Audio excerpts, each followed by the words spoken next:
Welcome to Biff's Mystery Theater. I have many tales to tell you. Ghost stories, murder stories, and tales that will make your bones chill.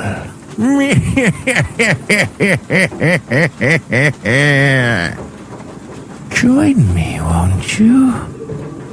For Theater of the Mind, where you always have the best seat in the house.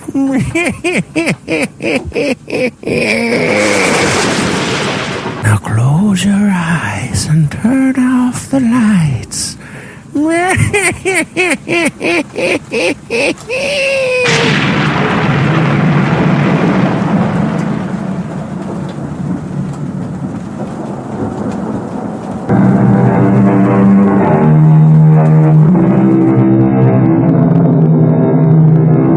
Come in. Welcome. I'm E.G. Marshall. Welcome to the sound of suspense. Welcome to the fear you can hear. Even before Phoenicians first sailed out of the Mediterranean and opened up the seven seas to mankind, the rolling waters of the world have boiled from their depths some of the greatest stories of adventure, romance, and mystery. And of all the stories dredged up from old Davy Jones' locker, I think my favorite is the strange and seemingly insoluble puzzle of what happened to the Annabella. How best to start the story? Oh, yes, of course, why not? Let's read from the log of the ship that found the Annabella becalmed in the doldrums. August 7th, 1865. Log of the Penguin, Captain Brisket commanding. No wind again this day as we drive through the doldrums, moving by paddle and steam to find becalmed a merchantman named Annabella. No answer to repeated hails. Sent Mr. Bascom to board her. His report as follows. Not a living soul aboard. The boat's still snug in the davits. The captain's table freshly set for 6. The crew's meal warm in the galley. All shipshape. The log records an uneventful voyage with no clue as to why she should have been deserted. Not a living soul aboard. Not even a rat. What can be the answer to the mystery of this ill-fated ship? I cannot even guess. I fear no one will ever know.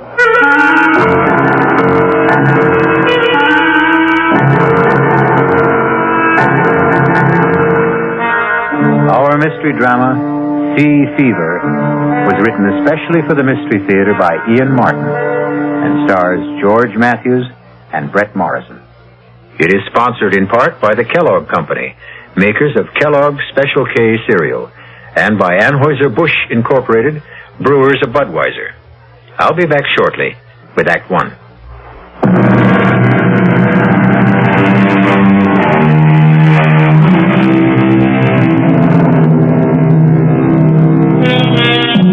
The Annabella set sail from Charlestown Harbor on the 13th day of July, 1865. Her captain was Josiah Adams, a huge and forbidding giant of a man. And all the rest on board were as choice a crew of cutthroats, thieves, and murderers as you could set between bulkheads. There was one woman aboard and 19 men, including the cook and 2 passengers. And the mood of all of them was ugly. In the forecastle, the boatswain led the grumbling. I tell you, Briggs, I saw them. 6 of them, running down the after hawser like old Nick was after them. 6 of them, Briggs. I don't like it. When the rats leave a ship, it's a nasty sign. No, I don't like much about this ship. 7 men on the crew shanghaied, no cargo aboard, and sailing on the 13th. Still, the pay is good. When we get it. If we get it. Now, you don't think we're the owner of all... No. It ain't Mr. Ames that worries me. It's Captain Josiah Adams. Not much gives a turn, but he does. I'm big, but he'd make twice of me.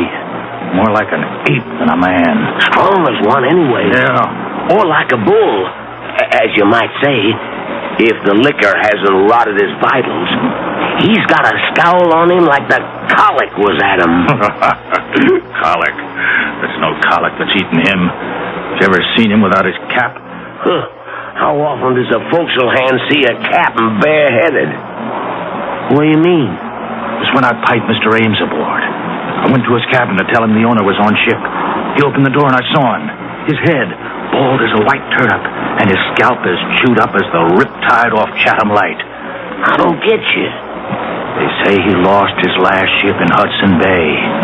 He was washed ashore and found his way back to the States overland. The Indians caught him and... You mean... I scalped him. And he lived. You see? So that explains his sour face. He mightn't be a bad master at that. I wouldn't count on it. I think his heart is as black as his skull is white. Don't forget the rats. There's 4 bells. Your trick at the wheel. Let's not keep Mr. Peabody waiting. Come on. What more do you know? Why don't you ask the captain himself? I think you're full of wind. I'd best get to the helm. You're afraid to ask the captain, Briggs. Why don't you ask the mate? Just this way. Tell me, Mr. Peabody, where are we sailing with no cargo? Why did we have to Shanghai half a crew? Take a leg there, Briggs. You're late. 4 bells sounded and gone. Stand to the wheel. Aye, sir, Mr. Peabody. Mr. Peabody, sir. Yes? It's like I was wondering to myself, as it might be, where are we headed for, sir? Africa. The Gold Coast. I knew it. I knew it in my bones. You knew it? Why did you ask? It's blackbirding. That's what it is. Slave trade, ain't it? The slave trade is dead, I believe, Briggs. In America, legally. But not in Brazil. They still pay fancy prices in Brazil. That's what it is. I might have known. And if it is, would you object? Me? Not if the pay is high enough. One question, sir? Any further questions or answers you'll have to get from the captain, Mr. Ames, or his fellow passenger, Mr. Rogers. After you've stood your watch. They're in the cabin if you'd care to risk it. Sir. So it's blackbirding, eh? Just what Christopherson guessed.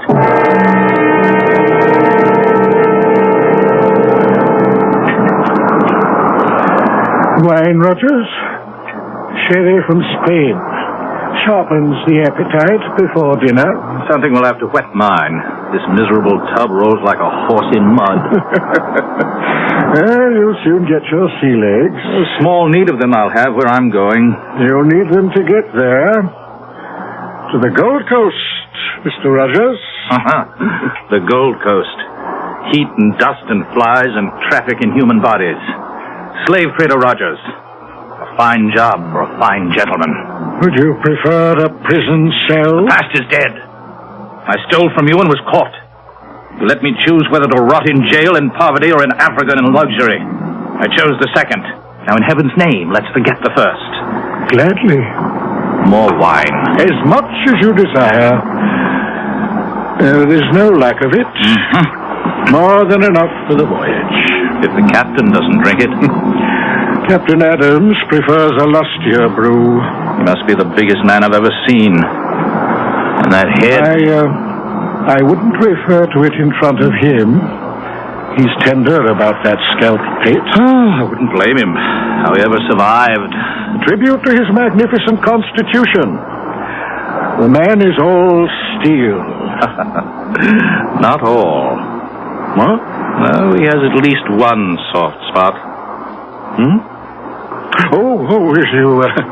You mean his wife? Well, you know, the old legend is that it's bad luck to have a woman aboard.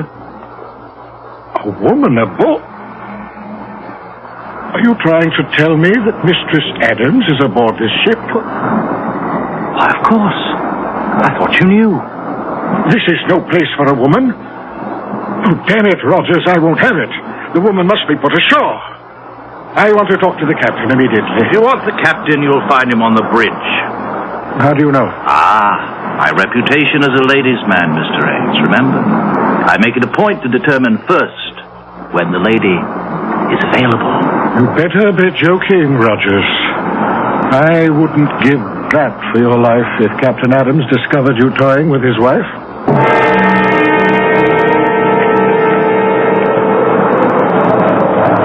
Wind's freshening, Captain. That's God's worry and mine, Seaman, not yours. Hold it to the point. Aye, sir. Captain Adams. What is it, Mr. Ames? A word with you, sir. No. What? You heard me and get off my bridge. No one sets foot behind the wheel except on my orders or invitation. Yes, sir, I take umbrage at your attitude. Take what you will. My only concern when I'm on this bridge is the sailing of this ship. Now, will you take yourself off it?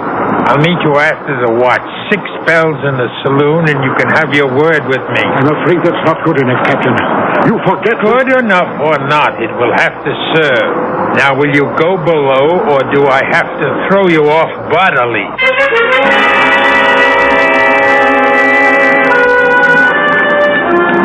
What time is dinner, cook? Oh, Captain says 6 bells for you and Mr. Rogers and the mates. He and his lady will eat later. Oh?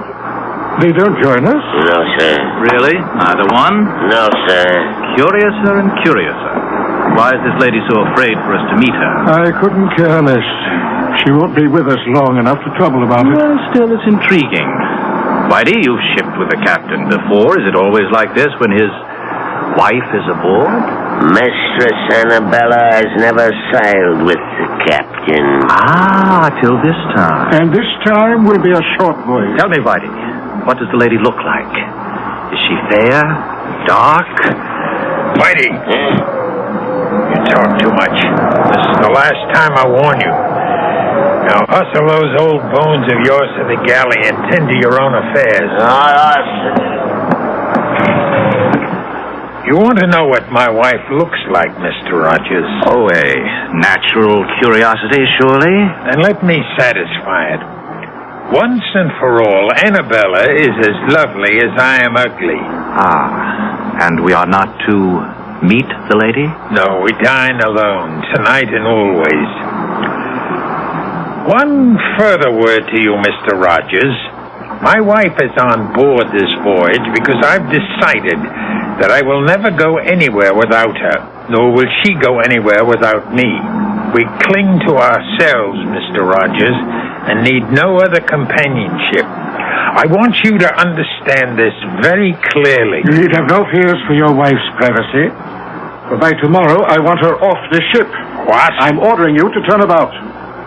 You could have saved time and trouble had you let me tell you earlier on the bridge. Turn about for where? Back to port. I don't want your wife on board. This voyage has begun. The course is set and it will not be changed. May I remind you, Captain, that this is my ship? This is my ship, Mr. Ames. My ship. From port to port. Your ship in the harbor, mine on the sea. My ship.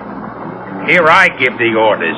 Here I expect to be obeyed. In the name of all that's reasonable, man, in view of our business, can't you see this is no place for a woman? There's only one place for Annabella. My wife remains at my side. But on a slave ship. By my side, do you hear? By my side. Now, we'll hear no more of this. For by the living God, owner or not, I'll clap you in irons. So began the voyage of the Annabella. Distrust and fear below and 'tween decks, with bad luck hovering in the shrouds like a storm gathering. Her bow cut the water with good speed, but it was towards the wake the crew's eyes turned. For the legend is that Davy Jones swims the wake of any vessel marked for his locker on the bottom of the sea. I'll return shortly with Act 2.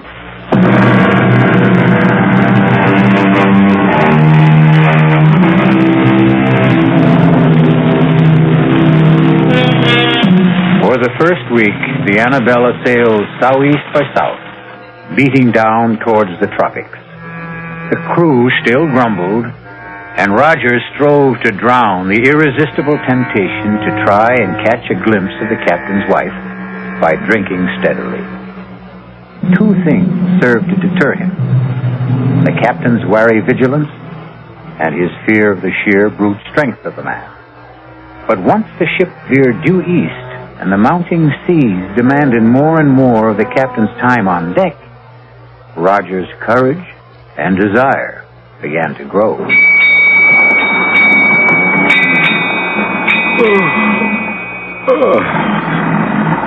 Well, it's time to turn in. Really? What time is that? 8 bells. I'd take a turn on deck if the sun wasn't down. Step. I'm for my bunk and a book. And you? Oh, the only book I care to open is the closed one that lies astern of us. If you're wise, you'll steer clear of both the captain and his wife. And that Spanish sherry, it's stronger than it seems. Good night, Rogers. Good night, Mr. Ames. Oh, good evening, Captain. Off for the bridge. It's making up some dirty weather out. I won't sleep much this night. Batten down tight, Mr. Ames. We may be taking some seas. Are you now for bed, Rogers? No, Captain, I'm not quite finished the bottle. I'd take it with me to my bunk if I were you. You'll be safer on your back when the swells begin to lift. Aye, aye, Captain. But you'll bring us through safe and sound, won't you? I won't leave the bridge till I know all's secure. I want you to sleep sound this night, Rogers. Who mans the wheel, Mr. Peabody? Hazard, sir. Soundest hand we have. And the second mate mans the bridge? Aye, aye, sir. Good enough. Follow me aft. Right, Captain. Here. Help me to move this hatch. Here. That's well enough. Now batten down tight when I've dropped through. Make sure she's watertight. Aye, aye, sir.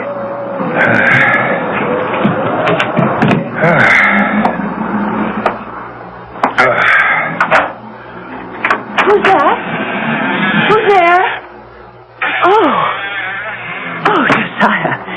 I thought you were going to the bridge. I intended you to think so, Annabella. Disappointed to find me back so soon? Disappointed? No. But how did you come back? Through the stern hatch. But why? I had my reasons. You're sure you're not disappointed that I returned? No, dear. You don't find it lonely shut in here in the cabin? Well, sometimes. I'd like to go on deck and feel the fresh salt breeze on my face. And meet the crew or the passengers, perhaps? Perhaps. At least the passengers. The owner of the ship and... Mr. Rogers, isn't it? You know his name. Whose name? Rogers. You said it just now.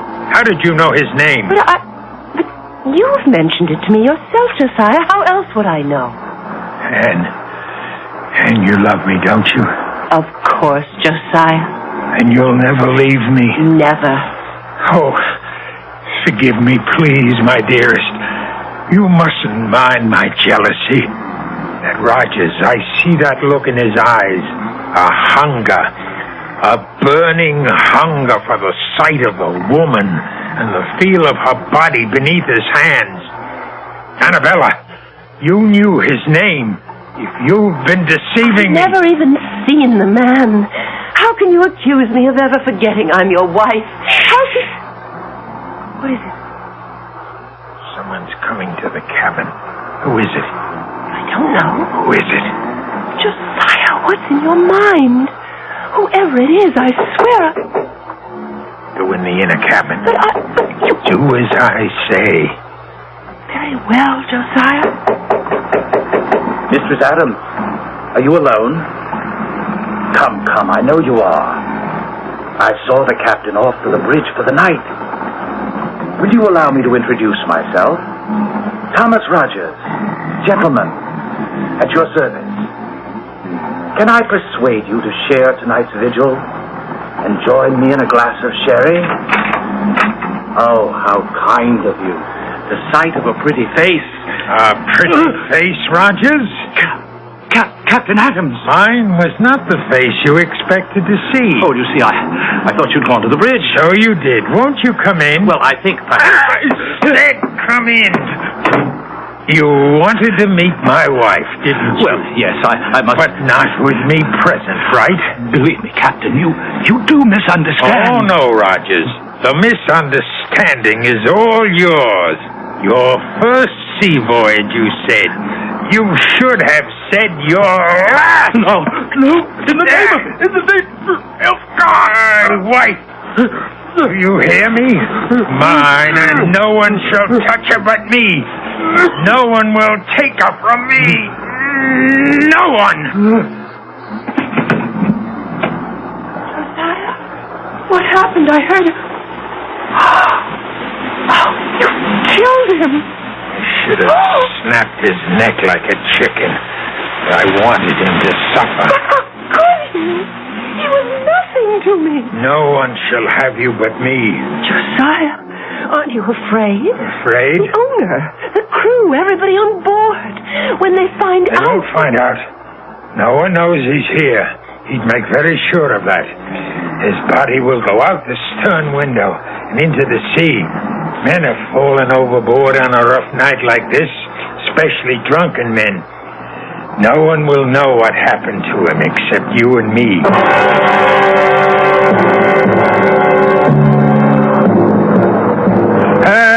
Trim her a little, Briggs. You're losing wind.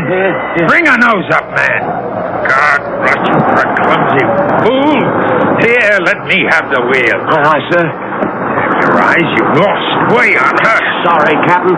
The wind just veered a couple of points. Sailor should smell a wind change. Yes, but I Save your excuses. Do you think you can hold her on this tack? Just try me, Captain, sir. Here, then. But keep her running, all right? Yes, Mr. Ames? Have a word with you below. I can't leave the bridge. Have I your permission to join you? If you insist. I'm searching for you, sir. I thought you were below. Are you in my cabin? Well, I knocked at the door. There was no answer. Are you inside? Of course not. It's not my custom to invade the privacy of others. My wife is resting. I didn't want her disturbed. What is it you want? Can we get out of this cursed wind? I don't want to leave the wheel. This fool handles it like a landlubber. You can trust me, Captain. I wonder. Come after the taffrail, Mr. Ames. Lead the way, Captain. Over here on the lee side, you'll find the breeze a little more to your liking. You know, I've been concerned since Mr. Rogers' mysterious disappearance last night. Mysterious? A drunken sot who never found his sea legs? I warned him to steer clear of the deck. We did every mortal thing we could to find him. Yes, I know. But without him now to leave as my agent on the Gold Coast, Go on. Well, it's deuced awkward. Without someone to recruit the next batch after we leave, there's little point in continuing on. So, you think we should put back for America? Or the nearest port where I can pick up a suitable man for replacement. And perhaps put my wife ashore. Well, since you mention it, I don't trust women too much in a business like this. They talk too much. Just drop her at whatever port we touch. Oh, I should be glad to make sure she's suitably settled, if you wish it. If I wish it. Do you take me to be mad, Mr. Ames? Mad? Why, believe me, sir, nothing... Don't you think I see through your childish subterfuge? Leave Annabelle with you while I sail off to the ends of the earth? No, please, You, too, trying to steal her away from me. But you can't have her any more than Rogers could. Captain, your wife means nothing to me. I'll make sure she doesn't. Just as I made sure with Rogers. Then it was you who... Yes, I killed him with these 2 hands, and he disappeared, just as you will. No! She's mine. Only mine. No one can have her but me.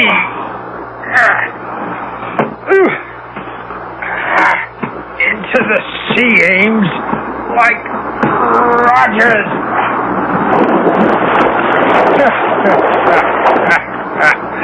The sea can hold her secrets. You all right, Captain? I thought I heard a... Riggs, I told you to mind that wheel. Well, I put the lash on it, sir. I thought I heard a cry, and Said I could trust you.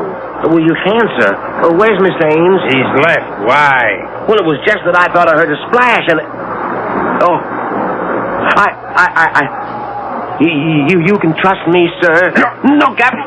No, let go. I wouldn't trust you with the wheel. No, Captain. I wouldn't trust you with my life.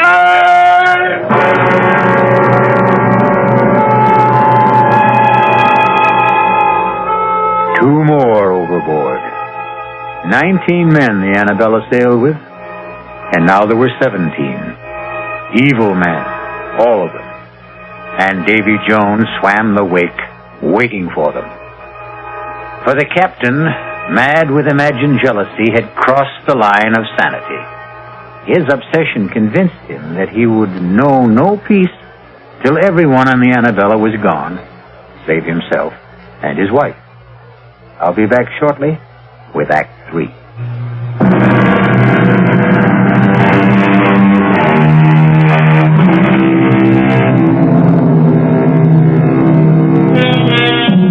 The squall that blew up so suddenly on the Annabella proved to be a full-fledged hurricane that so fully occupied all aboard that there was no time to question missing men.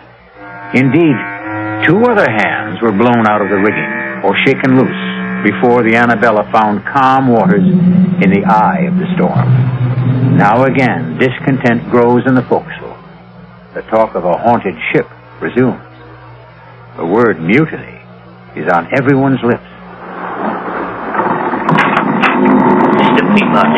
Mr. Peabody, sir. Oh, dinner so early, Whitey? No, sir, it's mutiny. What? You heard me, sir. Mutiny.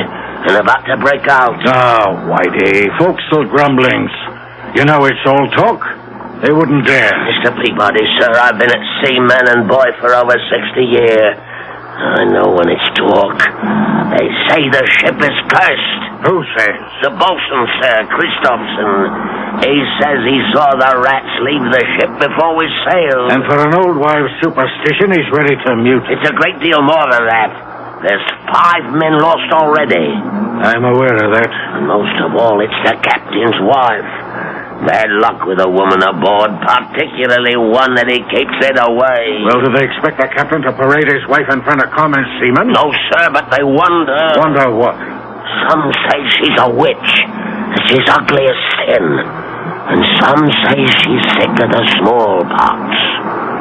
Smallpox? It's aboard, sir, I'm feared. Now you do allow me. I'd best have a look at it. If he has it, he has it. I'll put him in the lazarette so it don't spread. The first thing is the mutiny, sir. That has to be stopped. It has to begin first. It'll begin unless the captain puts about. You know how much chance there is of that. You of all people. Yes, I've sailed with the captain before. I always found him a hard man, but a fair man. Not this voyage. Something happened when he brought his wife aboard. He's not the same man. I think the captain means to kill everyone, as he did the owner, and Rogers, and Briggs. Aye, and even Paget and Breen. And we're blown out of the rigging. Perhaps, sir. Perhaps the captain shook 'em loose by luffing. Whitey, I think you're the one whose brains are scrambled. The men were lost overboard. And the 2 passengers and Briggs. Rogers fell over, obviously drunk. A wife took the other 2. Then why is there not one mention of any of them being lost in the ship's log? That's kept in the captain's hand. How could you know that? He was writing in it. here in the saloon last night. I was clearing the table. He left to get fresh ink, and I looked at it. You can read? In 60 years at sea, a man has a lot of time on his hands. I taught myself long ago. You're sure of what you're saying? On my oath, sir. And by God, we'd better turn back. Now! I'll not risk my neck to the hangman's noose by mutinying. Maybe if you was to speak to the captain's lady, she's the only one to influence him. By damn, you're right, Whitey. Look, go hold off the crew till I see if the lady will come to our help. Aye, Mr. Peabody.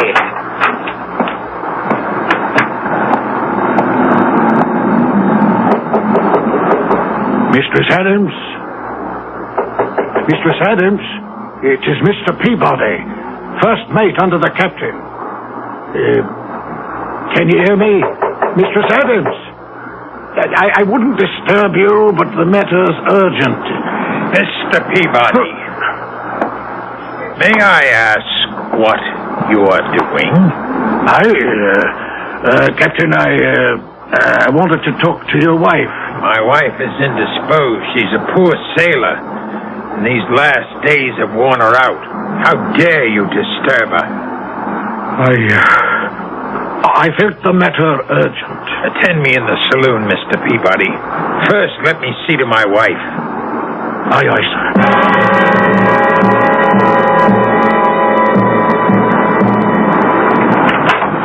Fortunately for my peace of mind and your welfare, you did not wake Mistress Adams.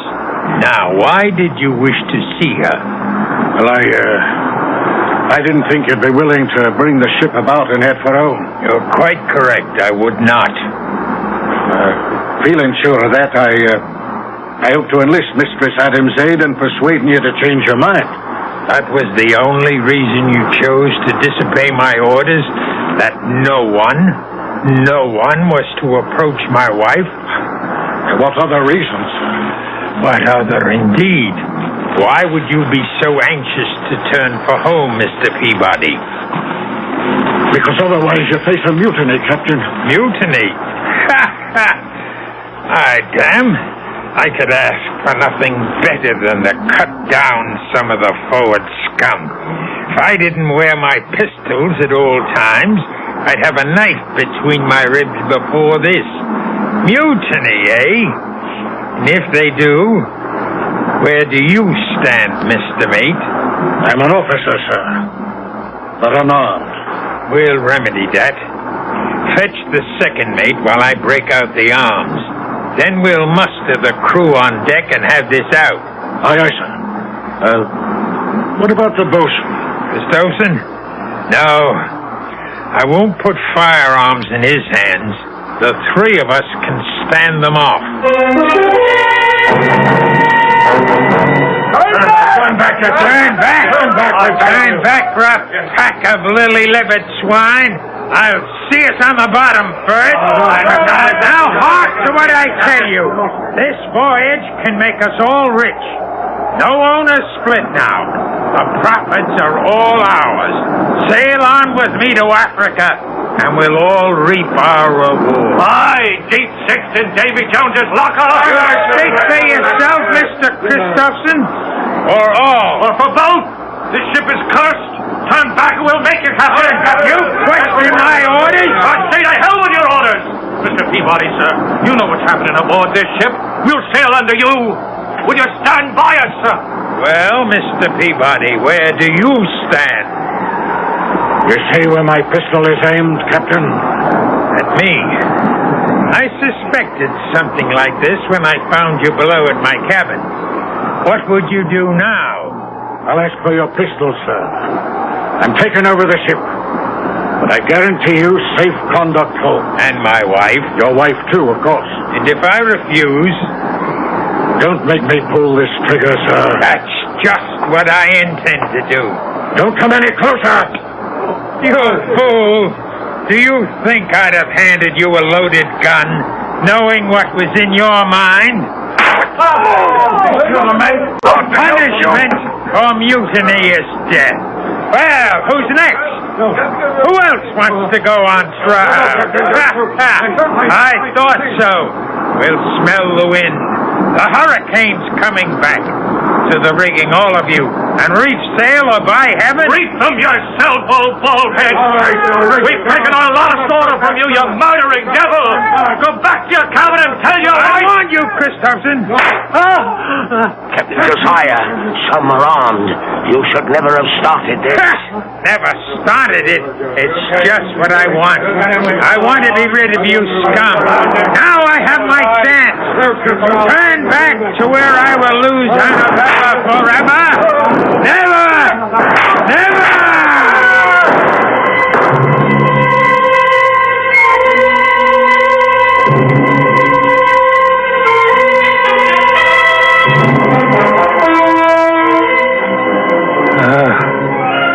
Not a puff of air, Whitey.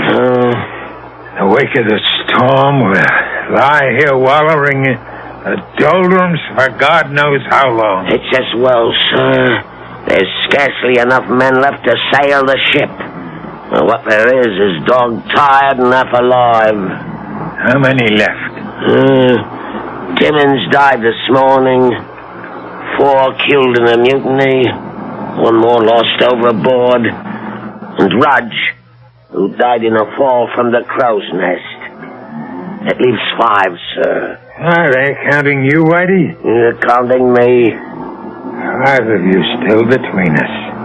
We're woeful short-handed, sir. Yes. I have a mess cooking for the crew. Can I sit him down to eat? Huh? Eat? Oh, yes, of course. We must all eat. But first, serve all hands a double ration of grog, including yourself.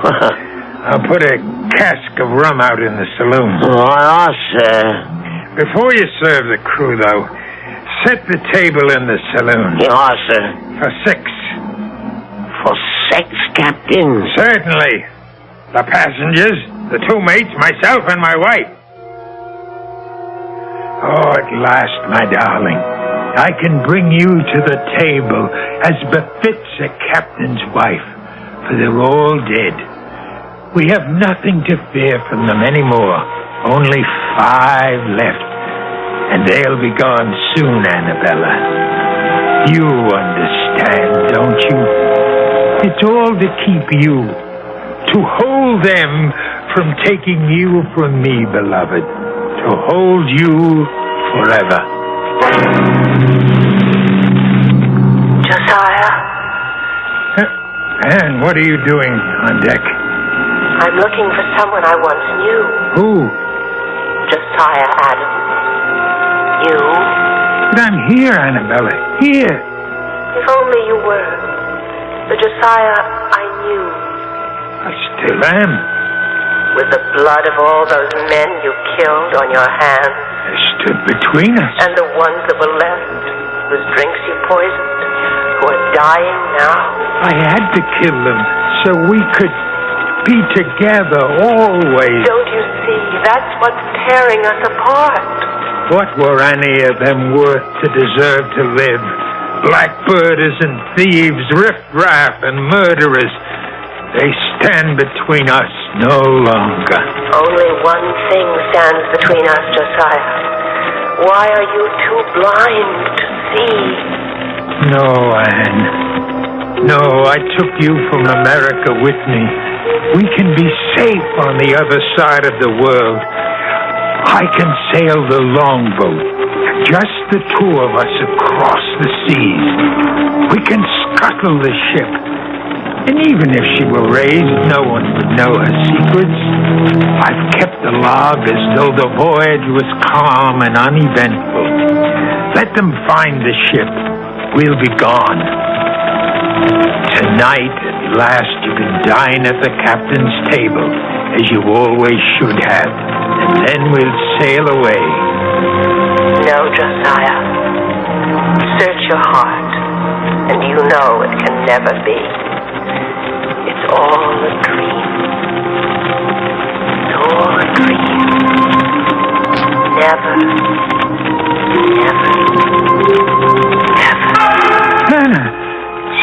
me. Answer me. Call for her, Captain. Call for her. Whitey. Don't be afraid. I'm still alive, but not for long. I thought you were a ghost. No, only one ghost sailed with this ship. Quiet. You can't scare me anymore, Captain. I'm dying. But your wife... What about my wife? She's dead, Captain. No! She always has been. Long before we ever sailed. No! Yes. Killed when the Indians got you. Dead for over 2 years. No. It had to be, Captain. It had to be. There's nobody in your cabin. Never has been. Don't you think I didn't know? Didn't I see her die before my eyes? But I cheated death, and I cheated him of her. I took her away with me to this ship. I had to keep her alive. I had to. You had to kill all of us to do it. Because all of us, alive, were proof that she wasn't. It had to be. You're alone at last. Or will be. All of us are dead save me. In a moment. I'll be alone at last. And I can bring her to my table, like the lady she is. The table is set for 6. But there'll be only one of you there, Captain. Or 5. The dead don't mix with the living. There's only one way to find your wife again. Only one way. The last of them. Annabella, we're free. Annabella, where are you? Anna, come to me. Annabella. Annabella. I know you died long ago in America, but you lived on in my mind, in my heart, and in my blood. I thought if I took you with me to the sea, away from the land where I dug your grave, you could still live and breathe for me alone. There's only one way to find you at last. Oh, Annabella, forgive me, love, for all that I've done. I'm coming home to you.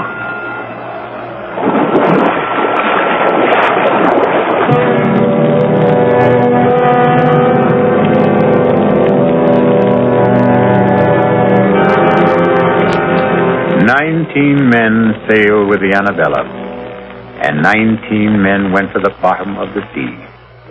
The ship weathered all the storms.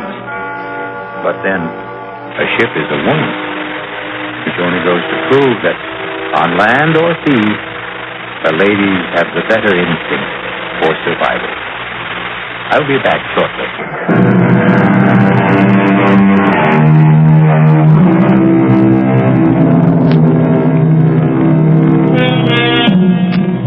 Somewhere in the green depths, I wonder if the captain sits presiding at his table.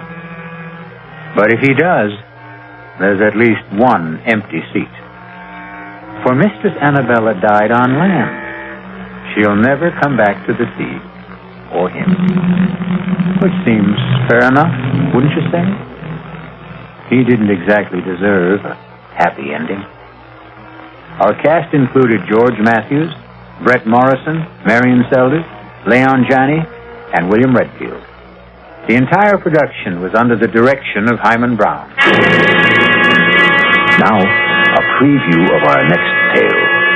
Lightning strikes again. I never dreamed it would, did you? Well, it's a slightly different bolt of lightning this time. Not the devil, the white goddess, I believe the notice said. I copied it down. On February 8th, at 6 o'clock in the evening, the white goddess will run naked through the members' lounge. Naked, eh? Cudworth, just who is the white goddess? Daughter of Astarte, I believe. And, Just who is Astarte? I'm sorry not to be up on these things, but... I believe Astarte is the goddess of fertility and sexual love. Don't say. You don't believe she'll run naked across the members' lounge, do you? I didn't believe the devil would come down the chimney. Radio Mystery Theater was sponsored in part by New Sugar-Free Diet 7. You, finding life rather dull, dreaming again of exotic places, wishing you were somewhere else? We offer you Escape.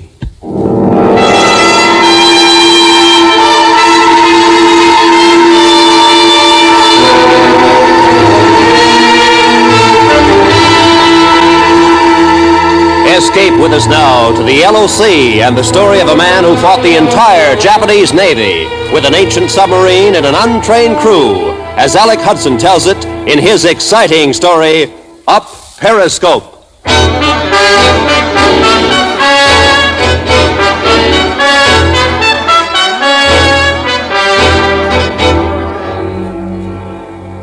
It happened in 1938. Pearl Harbor was just another naval base somewhere in the Pacific, and China, still further away, was swarming with Japanese invaders. And in 1938, a United States submarine, the S-52, docked at Pearl Harbor, and I walked down her gangplank. No longer commanding officer, merely Lieutenant Thomas J. Baker, USN, retired. I said a fond farewell to the bosun's mate, tucked my commissioning pennant under one arm, moved into the Moana Hotel on Waikiki, just outside Honolulu. And an hour later, I was at the Moana Bar, sipping an exotic Hawaiian drink known as bourbon and water, and toasting my lost career in silence. That was until a strange little man behind horn-rimmed glasses tapped my elbow. Excuse me, please. Let me buy this drink for you, Lieutenant Baker. Beg your pardon? Oh, you do not know me, of course. But I have spent some hours searching for you, Lieutenant. I didn't get the name. It is Lee, Sung Lee. You are, of course, the former commanding officer of the submarine S-52. Yeah. You docked at Pearl Harbor on Tuesday, and today, at precisely 12 o'clock noon, you were relieved of your command by your executive officer. Hey, now, wait a minute. You received what your Navy refers to as a medical discharge. It was found that you are deaf in your left ear. Is that not correct, Lieutenant Baker? Yeah. You see, my facts are accurate. Yeah. I am an unofficial representative of the Chinese government. I have come to you with a business proposition. A business proposition? You are available, are you not? Well, yeah, I think you could say that. It is a pity that a young man such as yourself should have his chosen career destroyed by such a trivial matter as the hearing of a watch ticking. You must have been there for the examination. I am well aware of these matters. All too often your Navy acts somewhat hastily, without due consideration for all of the facts. What's your proposition, Mr. Lee? You are direct. That is good. Lieutenant Baker, I have come to offer you command of a Chinese submarine for action against the Japanese invaders. I beg your pardon? It is true. The Chinese government desires that you take charge of a submarine for operations at the mouth of the Yangtze River. The Yangtze? You are familiar with this area, of course.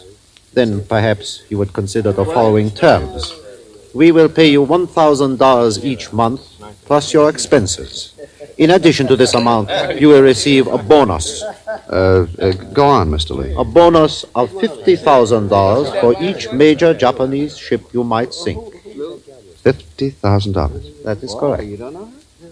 Your answer, Lieutenant Baker? Maybe you better give me a little time, Mr. Lee. Time is of the essence. That is an American expression, is it not? Make it 1 week. A week from today. Very well. 1 week from today, and we will have your answer. Need I remind you, Lieutenant, that in this matter the utmost secrecy must be maintained? Yeah, I'm aware of that, Mr. Lee. Good. Thank you, Lieutenant. China will not forget you.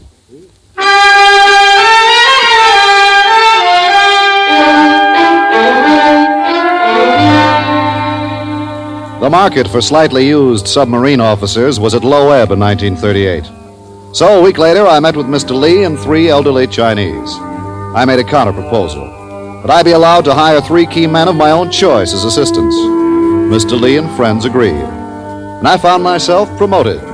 Lieutenant Commander Thomas J. Baker, Chinese Navy. I wired 3 ex-shipmates. 2 answered. Chuck Young, an engineer who'd been paid off after 16 years of service, and Jimmy Mann, my old chief torpedoman from the boats in Panama. A week later, Young and Mann arrived. And 2 days after that, Young, Mann, and myself took the Clipper for Hong Kong. Our destination, Amoy.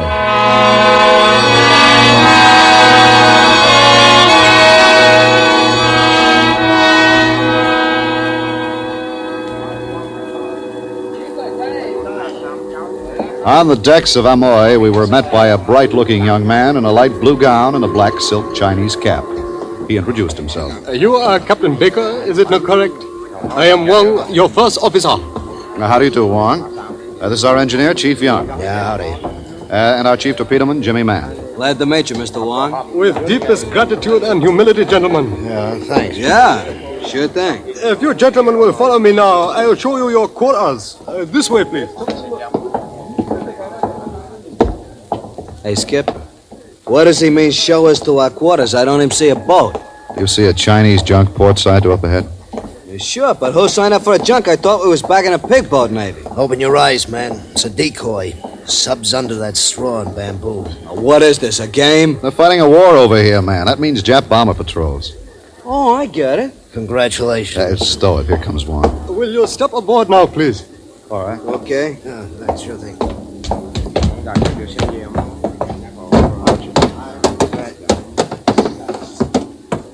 This is Lieutenant Lu, Captain. Here's your second officer. How do you do, Lieutenant? Indeed a pleasure to welcome you aboard, Captain. What a Neptune, it's an S-boat. It is indeed ancient, gentlemen, but we have kept it in good repair. Would you care to inspect our humble ship? Yes, I would. Thanks, Wong. Lieutenant Lu and myself will see that your quarters are in order, gentlemen. 1918 class. 12 knots surfaced, 8 submerged. That means 2 main diesels, 500 horse each. I put 10 years in on one of these fish. And 4 torpedo tubes forward. That ain't much bite, Skipper. No, it's the best we've got. All right, you two, now you've seen her. 1 S-boat to fight the Jap Navy. Here's where you sign on or off. Young? I'm on, Skipper. Man? We got a crew of Chinese farmers that can't speak a word of English. We got an S-boat somebody dredged up from under the main. We got officers wearing blue kimonos. Man, on or off? Okay, Skipper, I'm on.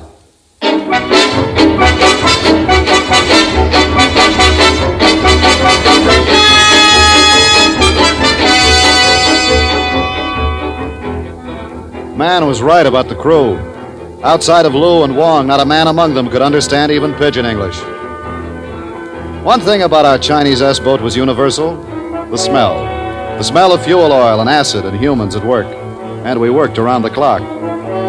I was given 30 days to mold 800 tons of iron into a ship and a mass of Chinese peasants into a fighting force. Young complained constantly, the way a chief petty officer or a sergeant complains, so I knew he was making out all right. But Jimmy Mann came up with a unique problem. Okay, Skipper, so now we got torpedo fuel. Best darn torpedo fuel I ever tasted. Since when did you switch to grain alcohol? You know we ain't got no grain alcohol. It's just that I found us a substitute. All right, tell me about it. Well, it seems there was some gin on the docks one day. Several cases. By rigging up my own little still, I was able, with tears in my eyes, to change the gin into torpedo fuel.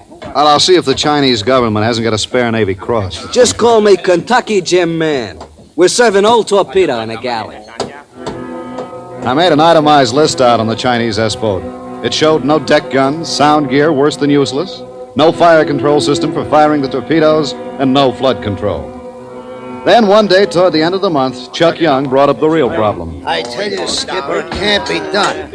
These old batteries are next to worthless. Well, you can't expect much of batteries that have been lying around a back channel for years. Expect much? But, Skipper, batteries are the life of a sub. If we got no batteries, we got no boat. I'm painfully aware of that, Chuck. You know what happens to old batteries? They seep hydrogen.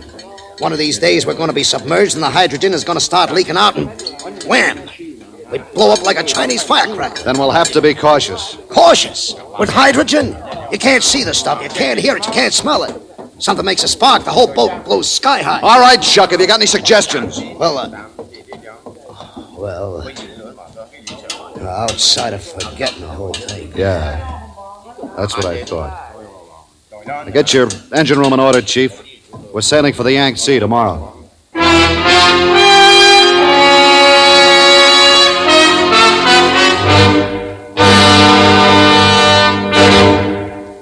We will return to Escape and today's story, Up Periscope, in just a moment.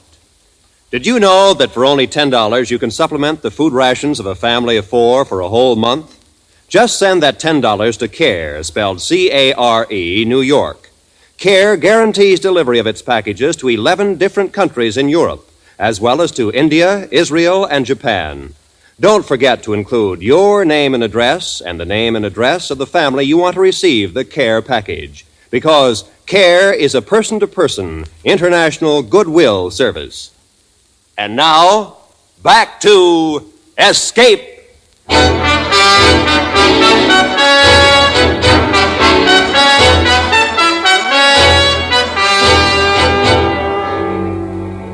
We sailed north through the Formosa Strait, traveling submerged, surfacing only after sunset. It took us 10 days to get to the latitude of the Saddle Islands. And in those 10 days, my Chinese crew behaved like veterans.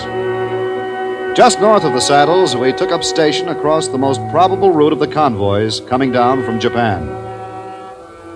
One afternoon, we were in the middle of one of those Saddle Island fogs, with a 5-knot wind that blew the stuff in patches. At about 5 o'clock, a patch of clear weather blew in, and we went down. My first officer, Lieutenant Wong, was standing next to me. When I brought her to Periscope Death and took a look around, my heart nearly jumped out of my mouth. You have sighted something, Captain? 1, 2, 3, 4, 5. Good Lord. It is Japanese convoy, Captain. More than a convoy, Wong. An entire division. Heavy stuff. Battleships, cruisers, destroyers.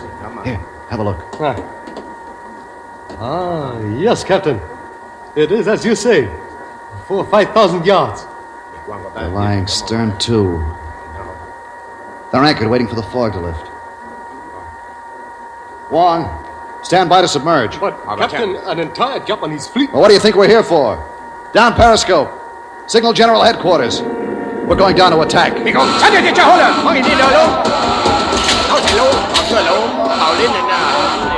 Wong took the helm, and Lou was the diving officer, chanting his orders in sing-song Cantonese to the bow and stern planesmen. And in 2 minutes, our S-boat was ready to attack. Torpedo tubs loaded and ready, Skipper. Steady on course 210, Captain. We'll run parallel at 1,500 yards. Hard right rudder. Hard right rudder, sir. Up Periscope. Up Periscope, sir. Steady on course 090. 090, sir. We'll take the battle wagon first, Wong. That's Matsui class. Come left, 5 degrees. Come left, 5 degrees, sir. There she is, Wong. Lying there, inviting a tin fish. Steady on course 0, right 5, sir. Start timing. 10 seconds. 9 seconds. 8 seconds. 7 seconds. 6 seconds. 5 seconds. Stand by to fire 1. 4 seconds. 3 seconds. 2 seconds. 1 second. Time up. Fire 1. Hold it down, Lou. Don't broach her. Fire 2. 1, 2, 3, 4. Fire 3! Steady, Wong. Steady, sir. Steady. Fire 4! Down Periscope! Left full rudder, full speed ahead. Take it down to 100 feet.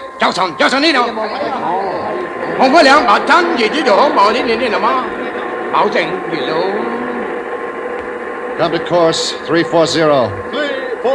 0, sir. Down to 100 feet, Captain. Captain, did we... Wait a minute. Wait.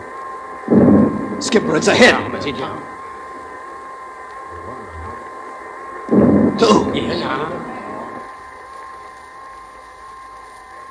3. 4. 3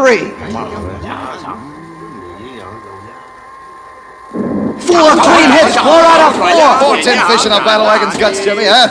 Well, just don't stand there, man. Reload. We're going back for more. Aye, Skipper. The tubes are practically ready. Stand by to bring her up, Lou. Aye, Captain. But 4 hits, Captain. Surely... Battleships can take it, Wong. We want to be sure. Destroyers dropping depth charges. They'll be spraying them like hand grenades. Right full rudder. Right full rudder, sir. The tubes are ready to fire again, Skipper. Good. Stand by. Course 250. 250, sir. Take her up, Lou. Aye, sir.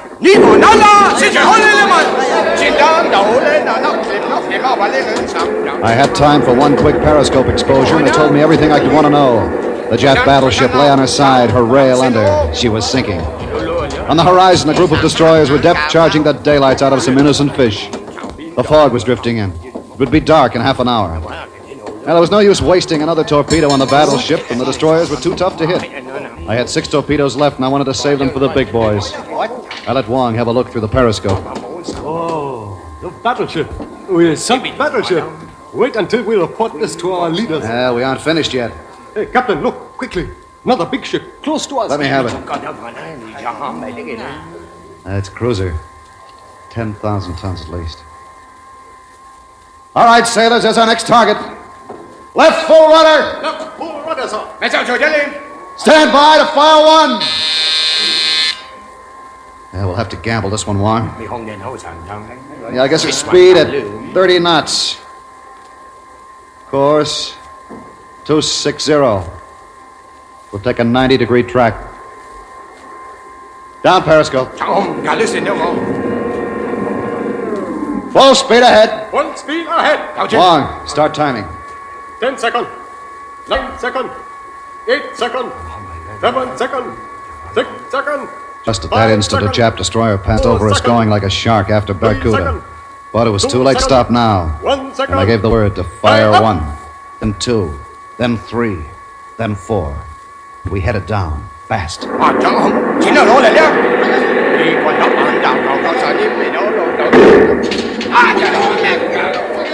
I gotta take a look, Wong. Lou, take her up to periscope depth. Periscope depth. Aye, Captain. Skipper, I gotta talk to you. Come on, just a minute. Periscope depth, Captain. Up periscope. Up a periscope. Cruiser's down by the stern, Jimmy.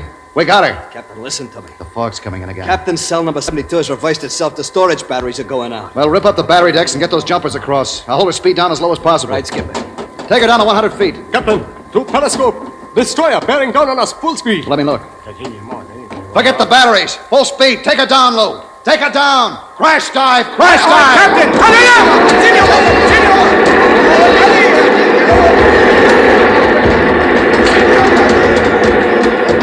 We moved down in a hurry. Whatever Lou was saying in Cantonese did the trick. Luck was with us, but we'd had a lifetime of luck in the past 20 minutes. It couldn't last forever, and it didn't. Captain! A sheet of blue flame shot through the boat. It followed the hull plates and flashed wherever moisture had collected. It made a blue halo around the sweaty faces of the men. It didn't seem hot. No one was burned, but the Chinese crew screamed in terror. Hydrogen. Hydrogen given off by the storage batteries. Something had touched it off before enough could build up to make a human bomb out of all of us. Now we had to surface, but we couldn't. Destruction was up there in the form of a Jap destroyer. Destruction down here, hydrogen. Suddenly, I glanced at the depth gauge. We were coming up. The bombing planes, paralyzed with fear, had frozen the controls on hard rise. Get her down, Lou! Get her down! I am trying, Captain. He does not understand.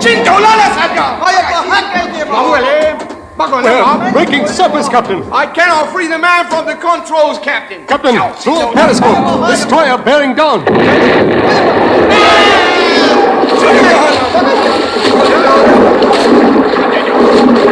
The impact threw all of us to the deck. I got back up in time to see water gushing down through the conning tower hatch.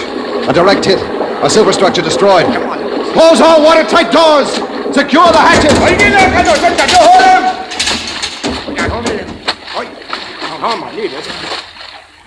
Captain, the lights. The lights are gone out. Main circuit breaker's knocked out. Switch out the emergency lights. Young, can you work on the circuit breakers? Aye, sir. We're getting water in the torpedo room. Never mind that, man. Help Young with the circuit breakers. Aye, Skipper. The crew, Captain. They're very frightened. The lights. The lights are on. Lou, what's our depth? 150 feet, Captain. We are sinking rapidly. Hard rise on the bow and stern planes. The circuit breaker's okay, Skipper, but the pumps can't handle this water. We'll take charge of the air manifold, Jimmy. Blow out a little of number 2 main ballast. Aye, Captain. 200 feet, Captain. We're going down too fast, Captain. 225 feet, Captain. No, Captain. Wait, no, we are rising at 200 feet. Captain, I do not understand. 175 feet, we are rising rapidly. Man, vent a little air out of the ballast tank. Captain, what is happening? First we are too deep, then we move up too swiftly. It's the water inside the boat. It rushes forward, and we dive, then back aft, and we go up. Still coming up, Captain. 100 feet. It's no use, Skipper. The pumps can't handle our weight fast enough. You sure the Kingston valves are open in the main ballast tank? Yes, sir. 50 feet, Captain. Nearing surface. Well, we'll have to take our chances on the surface, man. Blow all main ballasts. Blow all main ballast, Captain. Captain. What is it, Ward? The crew, they don't understand what is happening. Water is filling ship. Well, we'll be surfaced in 2 minutes. But they have taken the knives from the ship's galley. They are crazed with fear. Hold them off, I tell you. We're nearing surface. Periscope depth, Captain. Oh, never mind that, Lou. Take her up to the surface. We're okay, Skipper. We're coming up. Captain, listen to me. These poor farmers know nothing of submarines. They must be stopped. Skipper, they're going for the hatch. Don't stop them. We're not surfaced yet. Nearing surface, Captain. Can't pull them back, Captain, the water's pouring in on the batteries. Those crazy fools have opened the hatches. Surface, Captain. Skipper, the batteries. The salt water's pouring onto the batteries. Captain, what is this green gas? Long, pass the word for all hands to abandon ship. Skipper, if that chlorine gets to us, we're finished. Let's get out of here. Okay, where's Young? I don't know. He was in a Chinese mob a few minutes ago. Skipper, the chlorine spread. Yeah. Let's get Young. Follow me. Skipper, I don't see. Skipper, look. Young. A meat cleaver buried in his skull. He's dead, Skipper. Well, he tried to stop that mob. He got that for his efforts. Let's get out of here, Skipper. Yeah, you're right, Jimmy. We can't help Young. This way.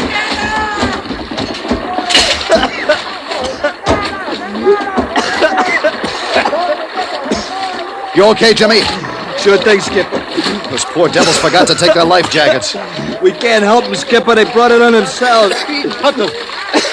Captain, you all right? Yeah, all right, Warren. Where's Lou? I don't know. We can still save the ship, can't we, Skipper? It's the gas that drove us out. 3 men can rub a sub. Wong, the S-boat belongs to your country. We leave her this way, she might drift into the hands of the Japs. My country needs a submarine. We have so few weapons. Well, it's you and Man and me. Do you think we can save her? No. You have done your best, Captain. It's for you to decide. All right. Man, take the forward hatches. Wong, you take aft. We're going to scuttle her.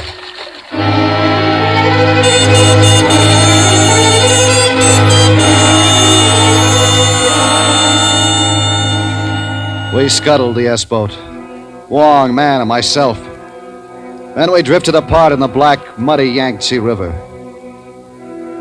I looked back just once to see my boat go down steadily by the stern. She was a pig-iron wench of uncertain antecedents, but she'd been all mine, and she met her end like a lady.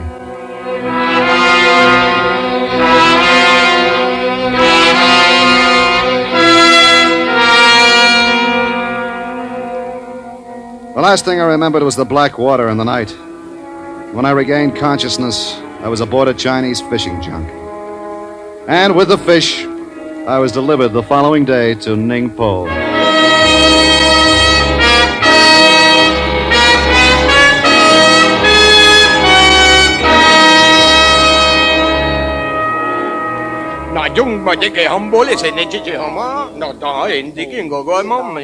Enough!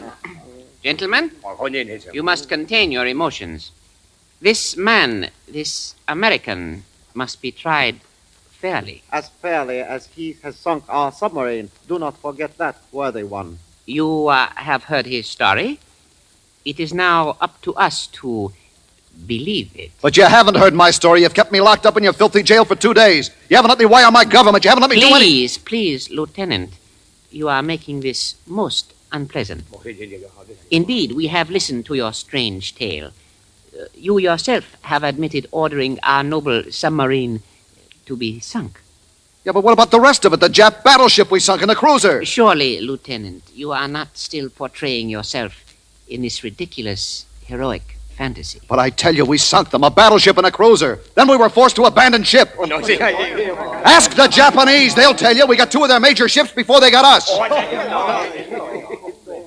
Surely, Lieutenant, you are not so naive as to believe that our enemy, the Japanese, would admit to this even if it were true. Tell your distinguished superiors, these gentlemen gathered here, just who saw these imagined sinkings. I did. And so did Wong, my first officer, Lieutenant Wong. He saw them, both of them. Ah, so there was someone else. And pray, tell us then, where is Lieutenant Wong? I don't know. He drifted away from me during the night. He drifted away from you during the night. I believe we may now weigh the evidence. The crime is treason against the government of China. Gentlemen, how do you find this man? You see, Lieutenant, you deserve the maximum penalty. Death tomorrow morning before the firing squad. However, we are all too aware of your American citizenship. Therefore, we shall suspend this sentence under one condition, that you leave at once and never return to China again. Is so?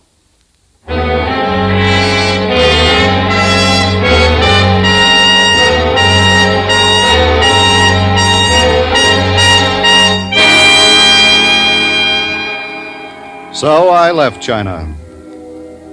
My $1,000 a month salary, my bonus now worth $100,000. The unofficial Mr. Lee, I saw none of it or him. In the end, I was glad to be alive and to have discovered that I had my belly full of submarines for life.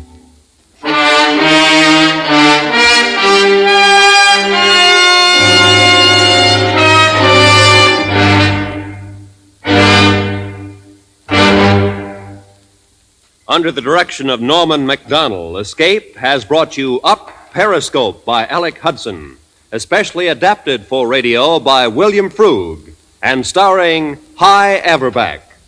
Featured in the cast were Harry Bartell and Edgar Berrier, with Lou Krugman, Ben Wright, Byron Kane, and Charles Lung. The special music for Escape is composed and conducted by Leith Stevens.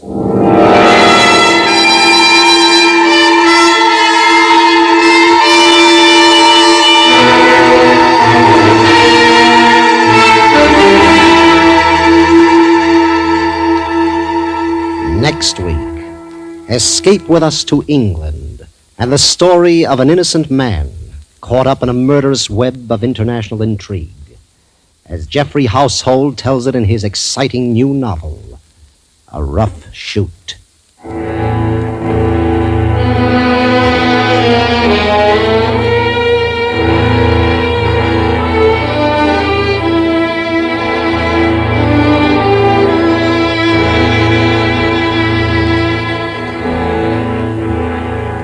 A dramatic milestone on Broadway Playhouse tomorrow night and most of these same CBS stations. It's The Petrified Forest, starring Wendell Corey in the noted Robert E. Sherwood drama of romantic adventure.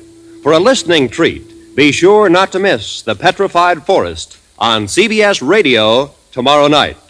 It's a sparkling addition to Broadway Playhouse's long list of outstanding dramatic productions. This is Roy Rowan speaking.